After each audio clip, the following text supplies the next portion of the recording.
Good evening guys. तो आज हम लोग देखने जा रहे हैं उत्तल दर्पण यानी कि कॉन्वेक्स मिरर को, कि कॉन्वेक्स मिरर में इमेज की फॉर्मेशन कैसे होती है और इसका यूज हम लोग कहाँ करते हैं, इसके न्यूमेरिकल्स को सॉल्व करने में हम किन किन फार्मूले को यूज करते हैं, और जब फार्मूले में हम वैल्यूज को पुट करते हैं तो कब हमें प्लस का साइन लेना है, कब माइनस का साइन लेना है, ये पूरा टॉपिक हम लोग आज उत्तल दर्पण का इस वीडियो में कंप्लीट करने वाले हैं। तो आज आते हैं इमेज फॉर्मेशन पर, यानी प्रतिबिंबों का बनना, फॉर्मेशन ऑफ इमेजेस पर। देखिए, उत्तल दर्पण में केवल दो ही प्रकार के प्रतिबिंब बन सकते हैं, जबकि अवतल दर्पण में टोटल 6 टाइप के प्रतिबिंब बनते थे, जो इसके पहले वीडियो में हम लोगों ने देखा था। देखिए, फर्स्ट टाइप क्या है, जब वस्तु अनंत पर स्थित हो, यानी कि when object is placed at infinity. तो क्या होगा, ये हमारे सामने एक उत्तल दर्पण है, P इसका जो है ध्रुव यानी कि पोल है, C इसका सेंटर ऑफ कर्वेचर है, एंड F जो है वो इसका फोकस है। इसके सामने एक ऑब्जेक्ट रखा गया है, कहां पर, इनफाइनाइट पर। बताया था आपको, इनफाइनाइट पे अगर ऑब्जेक्ट रखा जाता है, वस्तु को अनंत पर रखते हैं, तो इसका मतलब है कि अनंत से आने वाली किरणें हमेशा समांतर यानी कि पैरेलल होती हैं। तो ये समांतर किरणें वहां से आती हैं, और हमको पता है कि जब भी समांतर किरणें आती हैं वो हमेशा फोकस से होकर के जाती हैं, लेकिन फोकस तो दर्पण के पीछे है, और दर्पण के पीछे तो किरणें जाएंगी नहीं। इसका मतलब है जब ये किरणें दर्पण से टकराएंगी तो प्रकाश का परावर्तन होगा, और उन परावर्तित किरणों को जब हम पीछे की ओर बढ़ाएंगे तो जाकर के वो फोकस पर मिलेंगी। तो ये वाली किरण इधर से आती है, परावर्तित होकर इधर जा रही है, इसको पीछे बढ़ाया तो फोकस पे मिली। ये जो समांतर किरण आई, परावर्तित होकर इधर गई, पीछे बढ़ाया तो फोकस पे मिली। और जो बीच से किरण आ रही है वो आगे बढ़ाने पर वक्रता केंद्र से जाएगी, तो वो उसी रास्ते पर वापस लौट जाती है। ये तीनों किरणें जिस पॉइंट पर मिलेंगी वहीं पर हमारा प्रतिबिंब बनेगा, इमेज फॉर्मेशन होगी, यानी कि फोकस पर हमारी इमेज बनेगी। तो इमेज कैसी बन रही है, बिल्कुल पॉइंट के जैसे, एक बिंदु के आकार की बन रही है, ठीक है ना। कहां बन रही, दर्पण के पीछे, यानी कि एक्चुअल में ये कोई प्रकाश किरणें मिल नहीं रही हैं, बल्कि उनको पीछे बढ़ाने पे ऐसा लग रहा है कि वो वहां पर इंटरसेक्ट कर रही हैं। तो इस PF जो है फोकस पर हमारा इमेज हमको मिलेगा, जो कि पॉइंट के साइज का होगा, रियल नहीं है बल्कि क्या है, ये वर्चुअल इमेज है। और इमेज जब भी वर्चुअल यानी कि जब भी आभासी पर होगा, तो हमेशा आप जान लीजिए कि प्रतिबिंब अगर आभासी है तो हमेशा सीधा होगा, और वास्तविक है तो उल्टा होगा। दर्पण की बात कर रहे हैं तो देखिए, प्रकृति कैसी होगी, आभासी बना क्योंकि दर्पण के पीछे बना है। दूसरी बात, जब भी आभासी होगा हमेशा क्या होगा, सीधा होगा। और कितना बड़ा बन रहा है, बहुत छोटा, यानी अत्यधिक छोटा। किसके आकार का, बिंदु के आकार का। और कहां पर बन रहा है, फोकस पर बन रहा है। तो पहली स्थिति में बहुत छोटा प्रतिबिंब मिलता है और वो फोकस पर मिलता है। अब आते हैं इसके दूसरी कंडीशन पर। देखिए क्या लिखा हुआ है कि जब वस्तु अनंत तथा ध्रुव P के बीच हो, अनंत यानी इंफिनिटी और ध्रुव यानी पोल, इसके बीच में कहीं भी वस्तु रख दो। केवल दो ही कंडीशन है उत्तल दर्पण में, पहली ये अनंत पर है, दूसरा अनंत और ध्रुव के बीच यानी पोल के बीच में कहीं पर भी रख दी जाए। तो कहीं पर भी रख देते हैं, एक वस्तु रख दी हमने AB से। देखिए, ये जो पहली किरण है जो ऊपर दिख रही है, ये समांतर जा रही है, और समांतर जाने वाली किरणें परावर्तन के पश्चात फोकस से होकर के जाती हैं।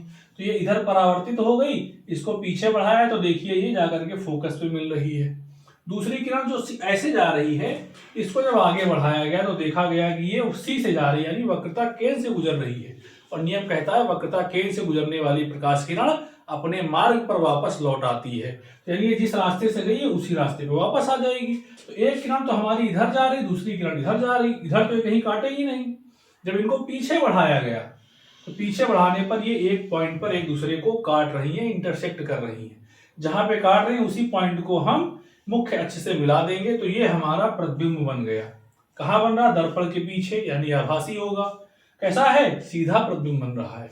और वस्तु के कंपेयर करें तो कैसा है, छोटा प्रतिबिंब है। तो प्रकृति कैसी हो जाएगी, आभासी है, सीधा है, वस्तु से छोटा बन रहा है। और कहां पर बन रहा है, देखिए ध्रुव यानी पोल और फोकस के बीच में। तो कहां पर बन रहा, ध्रुव P था फोकस F के बीच में हमारा ये प्रतिबिंब बन रहा है। तो मेनली हम लोग इसी जो है प्रॉपर्टी का इस्तेमाल करते हैं ज्यादातर चीजों में, उत्तल दर्पण का जो भी इस्तेमाल होता है वहां पर। अब इसका उपयोग कहाँ करते हैं, तो इसका उपयोग हम लोग, इसके दो ही मेन यूज होते हैं। पहला क्या लिखा है देखो, पश्च दृष्ट दर्पण के रूप में, यानी रियर व्यू मिरर, है ना। हम सभी लोगों ने देखा है कि आपके जो गाड़ियां हैं, चाहे कार हो, बस हो या मोटरसाइकिल्स हो, उनमें जो पीछे की तरफ देखने के लिए ड्राइवर के बगल में एक मिरर लगा होता है। उसी मिरर के द्वारा ड्राइवर पीछे से आने वाली गाड़ियों को देखता है। उसी वो जो मिरर है उसी को कहते हैं पश्च दृश्य दर्पण यानी रियर व्यू मिरर, ठीक है ना। और वो होता है उत्तल दर्पण। क्यों लगाया जाता है? ये क्वेश्चन बहुत ज्यादा पूछा था, इंपॉर्टेंट बहुत ज्यादा है कि क्यों आखिर उत्तल दर्पण क्यों लगाया जाता है। उसका रीजन है ये। पहली बात तो कहीं भी वस्तु होगी यानी पीछे से आने वाली गाड़ी कितनी भी दूर पास हो, हमेशा कैसा प्रतिबिंब बनेगा? सीधा बनेगा, ठीक है ना। दूसरा क्या बनेगा? छोटा बनेगा।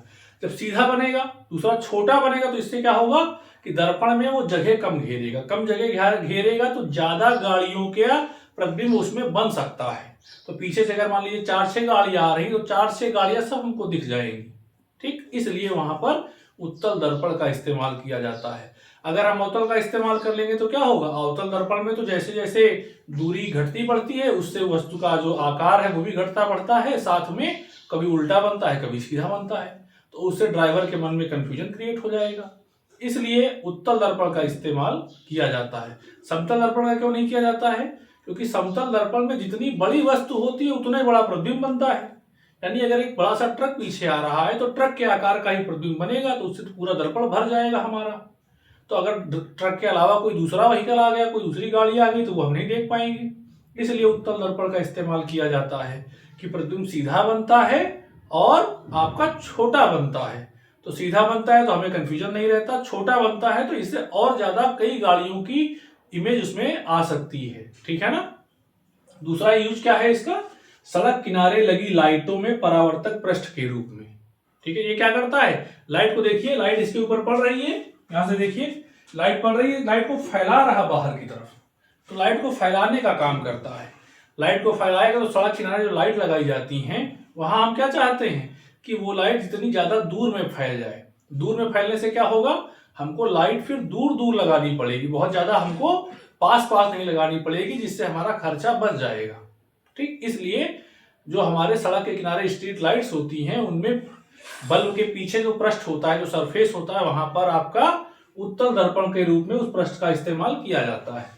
अब इसके जब हम न्यूमेरिकल सॉल्व करेंगे तो कौन कौन से हमारे फॉर्मूले यूज हो जाएंगे? तो F = R/2 और 1/F = 1/U + 1/V। इसके अलावा एक फार्मूला और है लीनियर मैग्निफिकेशन यानी आवर्धन का, M = H'/H या फिर M = आपका -V/U भी है।